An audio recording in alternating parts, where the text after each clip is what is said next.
We are now almost ready to describe all the components of the electron-positron annihilation into a muon and anti-muon.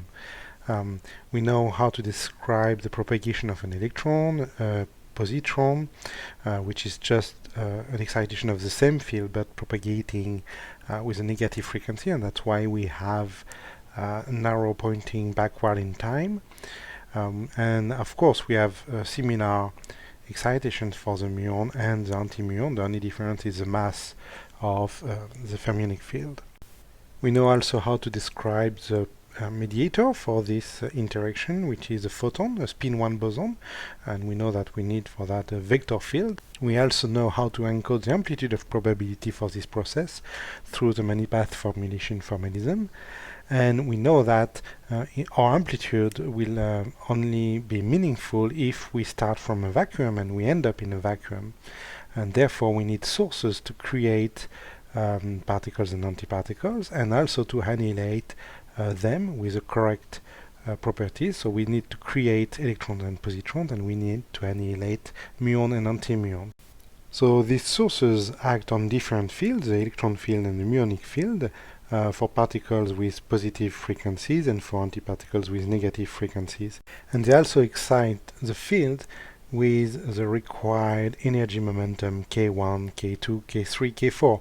So we want to describe usually a collision, so we need to, that fixes K1 and K2, and we have detectors which will be able to detect the outgoing particle with some given momenta K3 and K4. So we want an amplitude of probability to describe electron plus positron with K1 and K2, and giving at the end a muon and an anti-muon with K3 and K4. So all that is encoded in the many-path formulation for the amplitude probability. The only thing which we still need to incorporate into our description for the formalism is how the interactions happen. So that's what we are going to do now, and that will be done using perturbation theory and Feynman diagrams such as this one. But first we need to describe the Lagrangian for the system, and we see that we have three fields at play. We have one for the electron and positron, one for the photon, and one for the muon and anti-muon. The electron and the muon field are fermionic fields, so corresponding to spin 1/2 fields, and therefore without interactions they are described by the Dirac Lagrangian. The photon is described by a vector field which is massless, and therefore it's described without interaction by the Maxwell Lagrangian. But these are only Lagrangians for free field without interaction, and we see that in order for this process to happen we need interactions, so we need additional terms to the Lagrangian which will describe these interaction vertices. Eventually we will see the explicit expression for these interaction Lagrangians when we will introduce quantum electrodynamics. But for now we are focusing on simple interaction Lagrangian, so we will forget the complexity coming from the non-zero spin nature of these fields, and we will use a simpler version for scalar fields.